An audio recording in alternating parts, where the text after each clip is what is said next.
Bonjour et bienvenue sur le podcast où l'on parle des solutions pour faire face au TOC et à l'anxiété. Je m'appelle Antoine, je suis un ancien grand anxieux et moi aussi j'ai eu de nombreux TOC. Aujourd'hui, je suis devenu psychopraticien et coach. J'accompagne les personnes à dépasser leurs petites mais aussi leurs grandes peurs. Avec ce podcast, je souhaite vous partager les clés que j'aurais aimé connaître plus tôt. Saisissez-vous de celles qui vous conviennent parce que oui, il est possible d'aller mieux.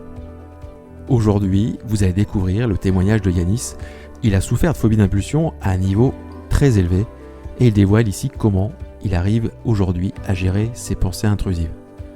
On parle ensemble de l'auto-hypnose négative qui a accentué ses peurs, de stratégies pour aller mieux et aussi d'un cheminement qui, je l'espère, vous inspirera. Si vous aussi, vous souffrez de phobie d'impulsion, jetez un œil dans la description de cet épisode, il y a un lien vers un e-book gratuit et aussi des exercices spécifiques à la phobie d'impulsion. Ces exercices ont déjà aidé plus d'une centaine de personnes et constituent pour moi la base pour aller mieux. Alors pourquoi ces exercices spécialement conçus pour la phobie d'impulsion ? Parce que la phobie d'impulsion n'est pas un TOC comme les autres et nécessite une approche spécifique. Je vous laisse maintenant découvrir le témoignage de Yanis. Alors raconte-moi, Yanis, comment c'est arrivé comme ça dans ta vie, les phobies d'impulsion? Est-ce que c'est arrivé par hasard, Alors, comme toi? non, ce n'est pas arrivé par hasard. En fait, c'est, je pense, similaire à la plupart des personnes. C'était un moment où j'étais en épuisement au niveau personnel et au niveau professionnel. Il s'était passé pas mal de choses dans ma vie à ce moment-là. Je travaillais beaucoup déjà. J'étais en déplacement à l'international par rapport au boulot que j'effectue, qui était d'installer des appareils de radiothérapie. Donc je passais à peu près 6 mois de mon temps à l'étranger seul. Euh, et euh, Parallèlement à ça, donc j'ai eu un deuil et aussi au même moment j'allais avoir mon premier enfant en fait. Sachant que bon, je pense pas qu'on abordera le sujet, mais moi j'ai eu une enfance particulière, donc j'étais particulièrement angoissé d'avoir un enfant, de savoir de comment ça allait se passer, est-ce que j'allais être à la hauteur et est-ce que j'allais pas reproduire ce qu'on m'a fait. Donc là, c'est apparu à ce moment-là. C'est les premières phobies d'impulsion que j'ai eues, c'était des phobies de type agressive. C'est-à-dire que j'avais peur de faire du mal à mon entourage et je me rappelle très bien la première fois que je l'ai eu, c'était avec mon neveu que je gardais parce que mon beau-frère était parti passer une soirée avec sa femme. Et, et donc, je l'avais dans les bras, j'étais seul avec lui. Et à ce moment-là, je me suis dit, rien ne m'empêche de lui faire quelque chose, en fait. Et j'avais ce doute, du coup, ça a commencé comme ça, j'avais ce doute obsessionnel de qu'il était possible que je perde le contrôle de moi-même et que je puisse faire du mal à quelqu'un de mon entourage, même à la fin, c'était même à un étranger ou à moi-même. À cette époque, il y avait déjà un projet d'enfant ou t'étais déjà papa? Non, non, ma femme était enceinte Ok, à ça cette marche. époque-là. Donc t'allais être papa en fait. J'allais être papa. Et on parle beaucoup de phobie d'impulsion postpartum, donc après l'accouchement, chez les femmes. Mais en fait, Tout à fait. je pense que c'est hyper tabou, encore une fois. Mais à mon avis, il y en a aussi beaucoup chez les hommes.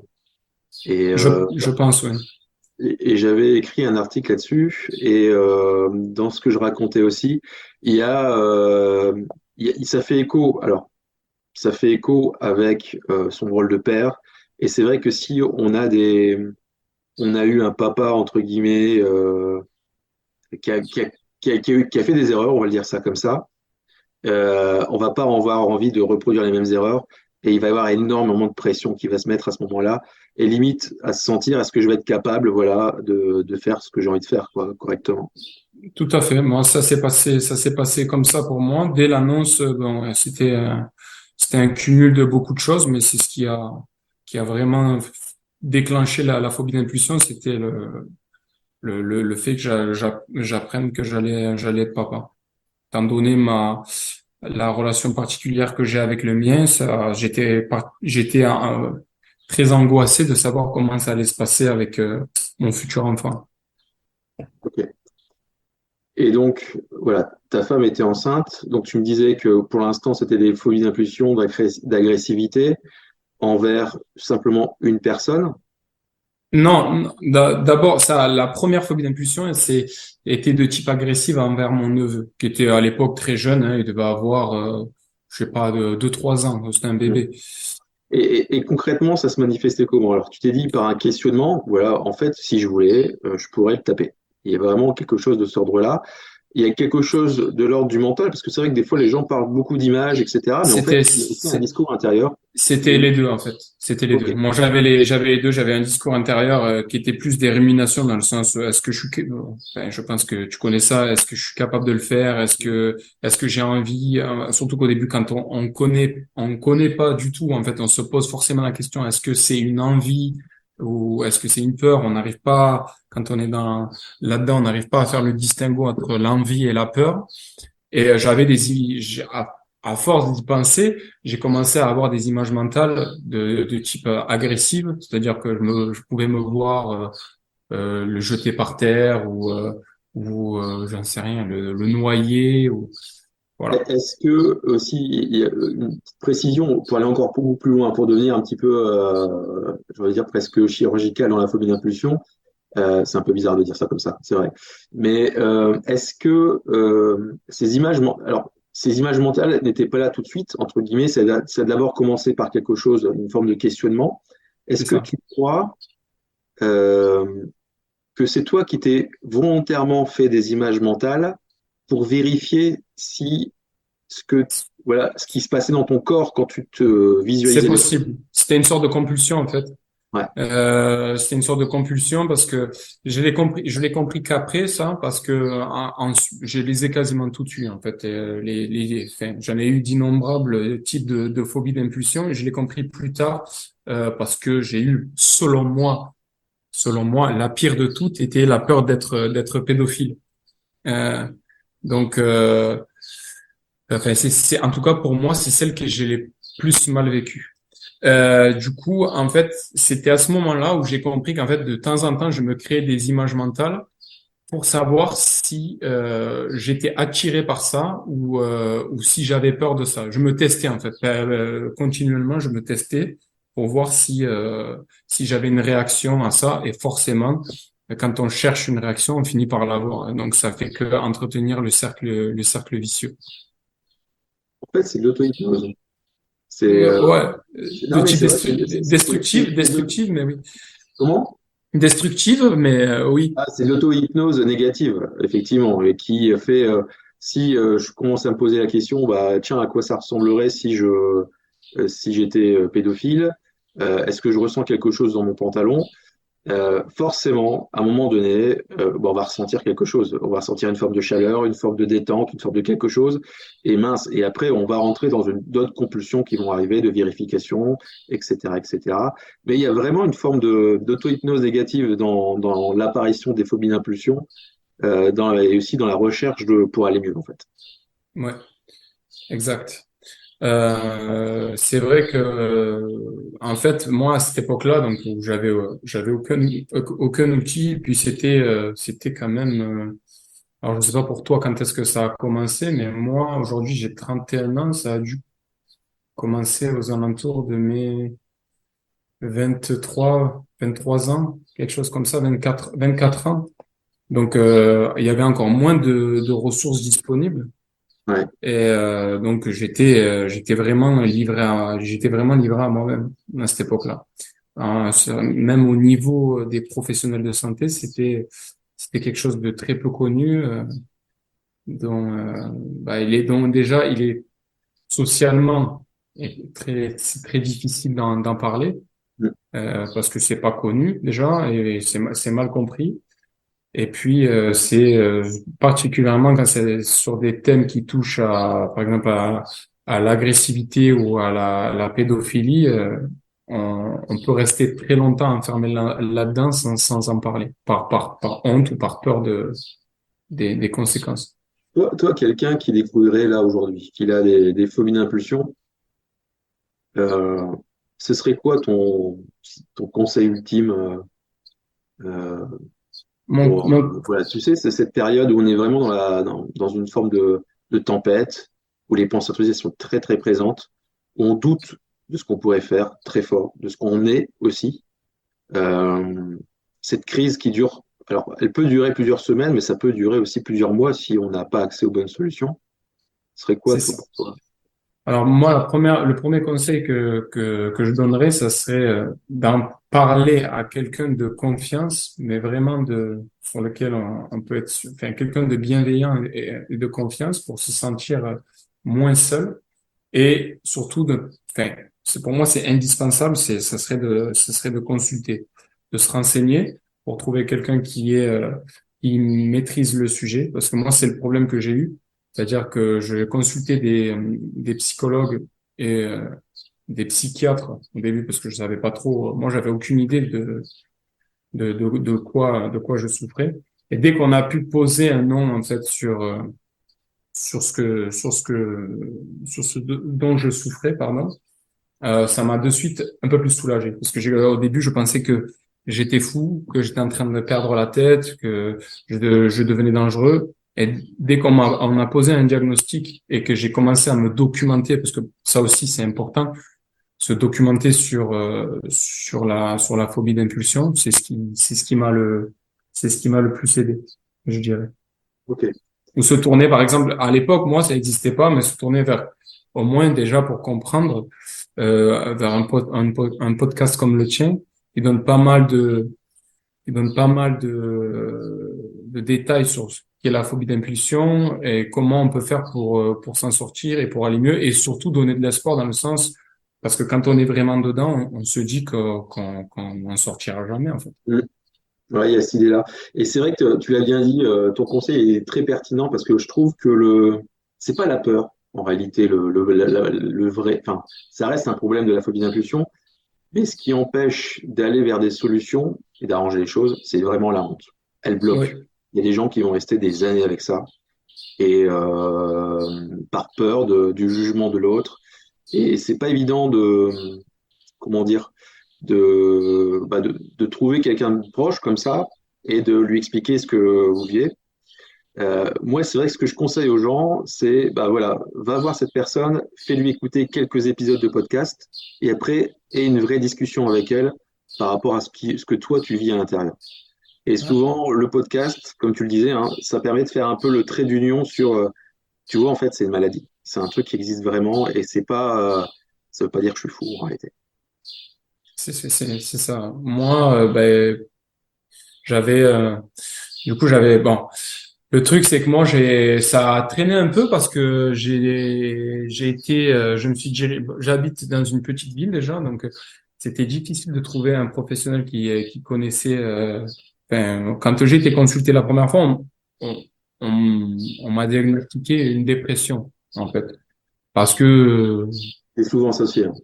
voilà, parce qu'en fait, ben, ça faisait déjà plusieurs mois que je souffrais de phobie d'impulsion et que j'essayais de le gérer par moi-même. Donc, je rentrais de plus en plus dans les compulsions jusqu'à en fait 22 heures limite sur 24. Donc voilà, je pense que je me suis épuisé, mais je me suis jamais senti dépressif, c'est-à-dire avec une perte d'énergie. C'est simplement que toute mon énergie passait dans La j'essayais de, résolution, la voilà, résolution des pensées, etc. mais du coup, j'avais pas du tout la bonne méthodologie ni les outils nécessaires à cette époque-là. Donc en fait, je faisais que grossir le problème en fait. En fait, il y a quand même, on va dire, une forme de dépression qui est souvent associée parce qu'il y a la honte. La honte, elle te met down. Et puis, il y a aussi ce côté, il n'y a pas de solution. C'est les deux trucs, les deux éléments qui vont venir, et puis plus l'épuisement, qui vont faire que je sais plus ce que c'est en termes de pourcentage, mais un bon pourcentage de personnes qui ont des phobies d'impulsion qui finissent par souffrir de dépression. Et l'inverse est vrai. Une dépression peut amener à avoir des phobies d'impulsion par la Ouais, suite. si on est sensible à ça, oui. Du Et coup, comment tu t'en es sorti, toi? Alors moi, je m'en suis sorti par le fait que déjà, je me suis énormément documenté. Je me suis pas basé simplement sur j'ai fait une thérapie, mais je me suis pas simplement basé sur la thérapie, puisque pour moi, il est indispensable de fournir un travail perso à côté, parce Mm. que au niveau de la thérapie, même si pendant ma phase aiguë, je voyais, je crois, la psychologue ça faisait 2 heures par semaine. Pour moi, c'est insuffisant en fait. Donc on doit mettre en place des choses au quotidien qui permettent, dans un premier temps, de réguler son taux d'anxiété, parce que c'est directement corrélé à l'anxiété. Euh, et puis j'ai suivi une thérapie et puis j'ai trouvé certaines choses qui fonctionnaient pour moi et peut-être qui ne fonctionneront pas pour d'autres. Mais moi, je sais que par exemple, le sport m'a beaucoup aidé. Je me suis mis à la méditation, même si c'est vrai que au début c'était très compliqué, sachant que en fait, j'y ne trouvais pas grand intérêt au début, parce que je suis quelqu'un de très dynamique et j'avais du mal. Pour moi, c'était une perte de temps, mais j'ai compris le sens plus tard. Et et puis voilà, je pense qu'en fait, il n'y a pas de solution miracle en fait. Déjà, il faut éviter en fait au début, j'avais fait l'erreur de me mettre la pression parce que étant donné que j'allais mal, je voulais que ça se règle rapidement. Donc, je me mettais énormément la pression et ça a été contre-productif. Donc, il faut se laisser le temps, il faut se dire qu'on est parti pour plusieurs mois, voire plusieurs années de convalescence, même si on en guérit, je pense qu'on en guérit jamais. Je pense, un trait de personnalité c'est une maladie, mais on a des tendances et je pense qu'il y a certaines personnes qui ont des tendances à avoir ce type de problématique parce que dans les témoignages que j'écoute, je me trouve souvent beaucoup de similitudes avec les autres personnes. Voilà. Donc moi, si je devrais à donner un conseil, ça serait dans un premier temps, ça serait de réguler son taux d'anxiété, son anxiété. Ça passe par le sport, Ouais. l'alimentation, le sommeil, très important. Moi aussi, si je fais une nuit blanche, même à l'heure actuelle où j'arrive à gérer mes phobies d'impulsion, si je fais une nuit blanche, le lendemain, il est probable que j'ai une ou deux phobies d'impulsion qui passent par là. Donc, c'est Mm. pour ça que je dis, je pense qu'on peut le gérer, mais on peut arriver à un point où ça ne perturbe plus du tout la, la qualité de vie. Mais il faut quand même rester vigilant parce que on sait très bien que si on est un peu plus négligent, si on tire un peu trop sur la corde à un moment donné, c'est susceptible de ressurgir. Mm. Il y a, dans tout ce que tu racontes, alors les gens qui ont des phobies d'impulsion se ressemblent, mais il y a quand même des différences. Il y a des gens qui ont plus de facilité à passer à l'action. Il y a une énergie, on va dire, qui est plus dans le mode je fais. Et j'aurais envie de poser ça aux personnes qui sont davantage sur la réflexion, sur l'intellect, sur je réfléchis. Il faut vraiment que je fasse le bon exercice pour être sûr. Et je vais passer des semaines à essayer de réfléchir à mon exercice. Alors moi, je fais partie entre guillemets, de la catégorie des gens qui réfléchissent beaucoup. Et j'ai dû développer mon pôle, en fait, le pôle de passage à l'action. Toi, tu l'avais déjà. Tu fais du sport. Alors, vous le voyez pas, mais il est un peu baraqué, Yanis. Mais voilà, le mode de l'action, c'est quelque chose qu'il connaît. Et c'est vrai que je pense que même si vous faites mal l'exercice, il y a des choses simples comme faire du sport qui vont permettre d'augmenter comment dire, de baisser le niveau de stress et ensuite de diminuer les pensées intrusives. Euh, voilà, tu as tenté la méditation, bah, c'était pas forcément le truc qu'on recommanderait forcément au départ, mais tu l'as fait, tu as essayé et tu as expérimenté, tu avais besoin de le faire, ça peut suffire pour certaines personnes, ça peut être intéressant pour certaines personnes la méditation à un moment donné du cheminement, mais voilà, après tu t'es rendu compte que bah, tu es passé sur autre chose. Euh, il y avait une autre chose dont je voulais te parler. Tu t'estimes guéri, en fait, de la phobie d'impulsion, tu dirais? Non, je pense, c'est ce que je te disais, je pense qu'on n'en guérit jamais vraiment. Ça fait partie.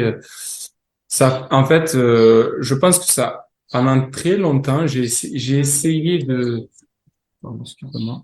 Pendant très longtemps, j'ai essayé en fait de totalement éradiquer la phobie d'impulsion, en fait, de me battre contre.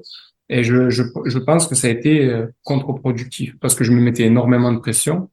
Je, je cherchais, enfin, je passais mon temps à chercher des solutions miracles pour que ça aille. Forcément, quand on n'est pas bien, on essaie d'aller mieux le plus rapidement possible. Mais en fait, aujourd'hui, j'ai accepté que ça faisait partie de moi et que, en fait, il y avait aussi des, entre guillemets, des bons côtés à ça. C'était que j'ai remarqué que j'étais peut-être plus sensible que les autres sur certains points, sur certains aspects, que j'avais aussi ce type de l'orientation de mes phobies d'impulsion me montrait que j'avais un sens de la morale qui était peut-être plus élevé que la moyenne. Voilà. Après ça, c'est du coup, je suis passé par la. Pour moi, il y a la phase numéro 2, c'était la phase numéro 2, c'était d'essayer de réguler mon taux de stress pour essayer de contenir la symptomatologie de la phobie d'impulsion. Et là, je suis plus dans la phase numéro 3, en fait, où j'apprends les choses sur moi. Je suis plus passé sur du développement personnel que sur, ça laisse plus de place à ça, en fait. Du coup, là, tu parles de trois phases. Tu peux nous les donner? Donc, phase 1. Bah, la phase 1, pour moi, ça serait de poser un diagnostic, de découvrir de quoi on souffre. La phase numéro 2, ça serait de faire baisser la symptomatologie, à récupérer une qualité de vie et un niveau d'énergie suffisant pour passer dans la phase 3, c'est-à-dire l'acceptation déjà que ça fait partie de nous et de comprendre les mécanismes qui se mettent en place. Et plutôt que d'essayer de contenir, ça serait de modifier sa manière de penser. Pour résumer, donc, tu as fait beaucoup de sport, tu as fait de la thérapie. Après la thérapie, ça t'a apporté quoi? Alors la thérapie, il y a des pour et il y a des contre. Moi, je trouve que c'est indispensable au début. Faut-il encore déjà trouver un thérapeute qui nous corresponde? Parce que moi, j'ai changé plusieurs fois de thérapeute. Déjà, Il faut. parce- dis-moi. Non, je dis il faut Oui. changer si ça ne correspond Parce pas. que déjà, bah, des fois, c'était en fait, ils étaient pas assez calés sur le sujet. Des fois, c'était qu'en fait le feeling il passait pas et qu'au début, on est vachement sensible aux mots que le thérapeute va employer parce que le moindre mot qu'il pourrait employer peut chambouler toute la journée ou toute une semaine en fait. Euh, donc voilà, la thérapie. Moi, en fait, là où je dis que j'étais contre, c'est qu'en fait, on a tendance, je trouve, à orienter les gens très facilement vers la médication. Et moi, j'étais pas forcément pour au début. Et bon, j'étais tellement pas bien que j'ai fini par accepter. Aujourd'hui, je saurais pas dire si ça a eu un effet bénéfique ou pas. Tout ce que je sais, c'est que j'ai eu beaucoup de mal à me sevrer des antidépresseurs. J'ai été sous antidépresseurs on va dire, j'ai été sous antidépresseur pendant 2 ans, sachant que pendant 1 an et demi, j'en avais plus besoin, en fait. C'est juste, je continuais à les prendre parce que j'avais un syndrome de sevrage où j'arrivais pas à passer outre. Donc, il y a des pour et il y a des contre. Peut-être que ça a été une béquille temporaire pendant la phase aiguë et que ça m'a servi. Peut-être que je conseillerais plutôt aux personnes qui arrivent à modifier, à baisser leur niveau de stress et à récupérer une qualité de vie sans médication, je leur conseillerais plus cette voie-là. Mais Ça après, prend com- Tu crois je que ça suis- prend combien de temps, ça? Parce que les gens, ils se disent, ouais, combien de temps ça prend pour baisser son niveau de stress? je pense qu'avec les bonnes solutions, hein, ça va assez vite. Après, faut pas penser faut pas penser être guéri en quelques semaines, mais pour récupérer, pour passer d'un enfer au début à penser qu'à ça toute la journée et créer des évitements pour tout et n'importe quoi à un niveau acceptable, on va dire, je pense en 2, 3 mois, ça peut être jouable avec les bonnes stratégies. Surtout si on a la chance d'être accompagné par quelqu'un qui est déjà passé par là, et pour bénéficier de son expérience, éviter de faire les erreurs les erreurs qui entretiennent le problème. Je pense que tout se joue dans l'accompagnement et dans les mesures qu'on prend, en fait. Sinon, on peut y rester des années. Et l'accompagnement que tu as eu, du coup, c'était quoi? C'était de la parole simplement? C'était des exercices? C'est pour ça que j'ai changé souvent de thérapeute. Enfin, j'ai changé de thérapeute jusqu'à trouver quelqu'un qui me convienne. C'est qu'au début, c'était beaucoup par la parole, etc. Et moi, j'étais pas trop là-dedans parce que j'ai saisi, vu que je me suis beaucoup documenté de mon côté, j'ai saisi assez rapidement qu'est-ce qu'était la phobie d'impulsion, comment ça fonctionnait, etc. Mais moi, ce dont j'avais besoin, c'était d'outils pour